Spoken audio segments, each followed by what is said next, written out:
There isn't a red or blue America when a president's policies wipe out what you see here, part of the $6 trillion losses in days. Everyone loses. We have new evidence right now showing the backlash to Trump's flailing trade war. That backlash is broad. From the bankers and CEOs I mentioned and quoted some here at the top of the show, to political leaders in both parties. Plus this weekend's protest, which tapped into the wider anger there. You can see the sad emoji with a crashing retirement account and the failed policies that those protesters say are hurting Americans and small businesses in real time. Now, then there are still many people who, of course, avoid traditional or credentialed press.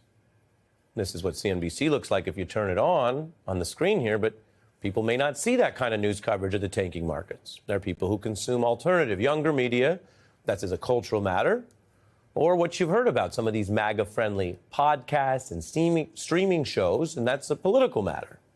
And a different set of voices rules. One bite, everybody knows rules. Avoid. 7-7.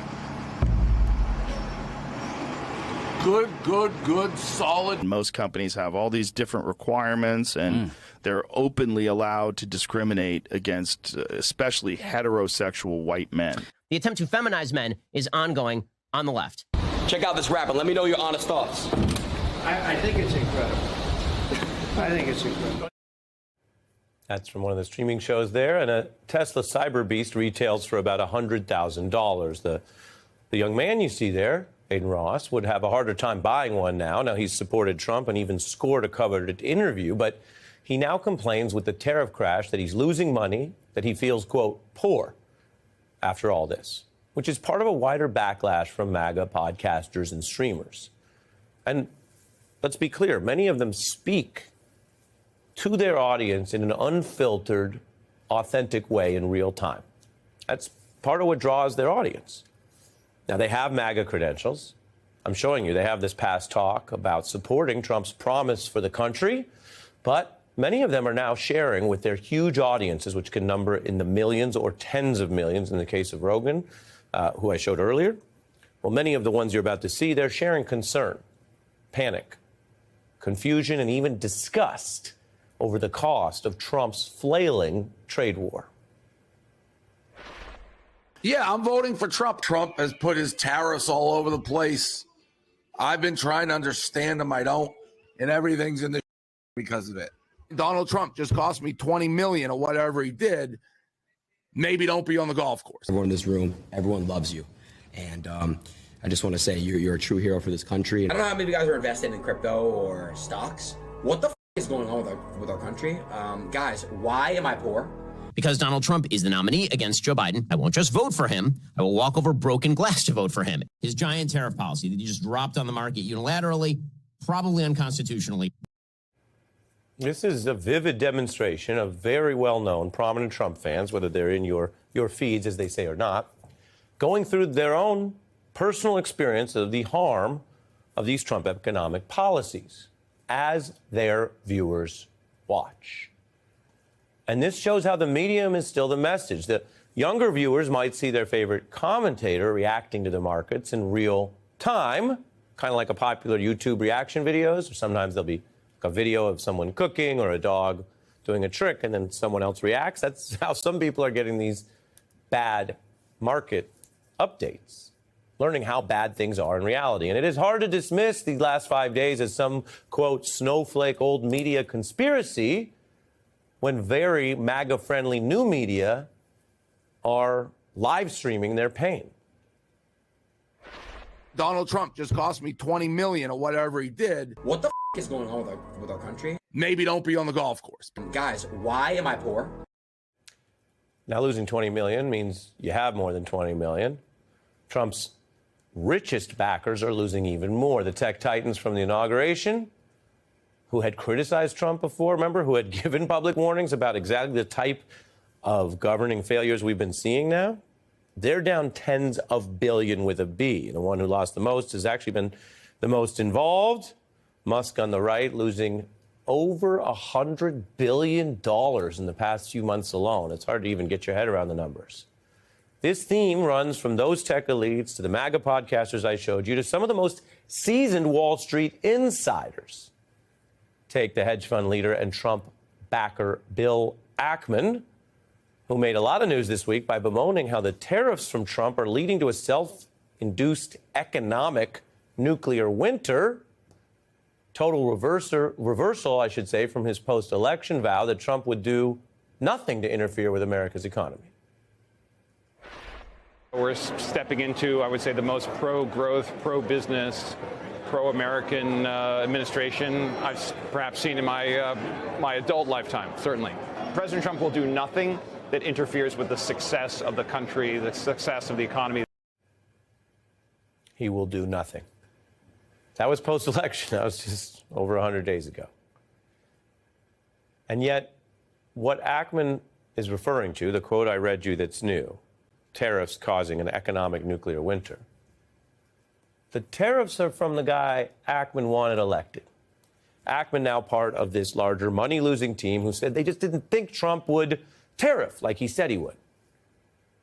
Ackman also goes further in addressing this. He claims it was actually unforeseeable that Trump would do what he said he would do on tariffs, posting, quote, "I don't think this was foreseeable. I assumed economic rationality would be paramount. My bad." All right. And yet, might be or not, it was somehow foreseeable to other people, some of whom are, of course, Trump critics or in the opposition to Trump and MAGA, some of whom are just nonpartisan individual experts or journalists who try to track what he really does and how he operates. And we have a long record now for that. Because many other people knew that it was foreseeable if Trump campaigned on pardoning convicts like he vowed, that he would, and he did.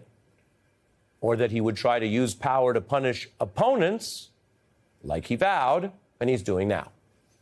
Or that he would flout court orders and not care about limits on his power from immigration to tariffs to other features of the presidency because he said he would, and he previously dodged 4 different indictments like he vowed, and he did. So, added together, just a couple quick examples, yes. It was foreseeable that President Trump, if elected, would tariff like he said he would. One might say Trump had been very clear he wanted to tariff like it's 1930. That's a kind of a Prince Smoot-Hawley reference. You know, tariff like it's 1999. I can't hear the audience in the back, but I'm sure that 1 out of 1,000 people appreciate the reference. The point is, I don't usually do Prince combined with Smoot-Hawley references. One might say that if this wasn't such a serious news night and costly news week. So, all right, we'll put Prince aside. But here's how the very serious Nobel economist Paul Krugman dismissed that kind of rhetorical wobbly defense, which I'm telling you about because this is part of our reality, and Trump's got a few years left in office. Krugman writes, these ultra-wealthy backers are shocked to discover that Trump is who he always was. While the Times' Michelle Goldberg notes many investors did delude themselves about Trump because they either leaned right or they wanted lower taxes or they just hoped the money would keep pouring in, so they looked the other way. And now the sell-off is feeding a buyer's remorse in the selective memories. And for voters who may not follow every single story, they are on to this one, and that will only continue if the markets keep tanking and the recession risk rises. Trump voters are finding all that talk of lower prices and prosperity has not been Donald Trump's stated priority. Instead, he's warning of more pain while he golfs. The markets are down on the tariffs, with warnings of a wider recession risk rising. So some were in denial that Trump would tariff exactly like he planned. Some were in denial about Trump himself, a lesson that they could ignore at their peril, given that Trump is currently saying he'll hold power past 2029, which is illegal. So if you didn't believe that he would do the pardoning, and you didn't believe he would do the tariffing, and you didn't find that foreseeable, then buckle up for a president who, while in power, is saying he's, quote, not joking, and he intends to rule past 2029. Our job here is to look at the facts together. Don't delude yourself out of those facts. Other people did see the risk and the impact. Politically, the bad news for Republicans dates to an old law of politics, popularized by President Reagan, but it's been reportedly said or in circulation from far earlier. The saying is a recession is when your neighbor loses his job. A depression is when you lose yours. In other words, how do you experience it? Well, millions of people may be personally experiencing these impacts, whether you're rich enough to be a podcaster who says he's out millions, or you're just someone trying to get by. It's always different when it hits you. And there need not be any glee in any person's pain or loss. I say that whether they are MAGA or not MAGA, whether they are American-born citizen or immigrant, whether they're being hurt by Trump's stubborn, flailing tariffs policy and they live in this country or they live somewhere else. No glee in the pain. But those podcasters are experiencing what they sometimes call in the vernacular L's, losses. Trump is making many people in America take a giant L. That's not in doubt. You can look at the markets, you can look at the numbers, you can look at your retirement account, or you can listen to MAGA podcasters who are talking about losing so much that one of them feels, quote, poor. But as always, life is about what we do with it, what's happening, what we experience, what we might be learning. Will these losses also be lessons? A different type of L. That's the other big question about a crisis that has just begun. And a crisis that, remember, if you want to learn from, even MAGA bankers tell us is a crisis, a giant L that is Trump inflicted.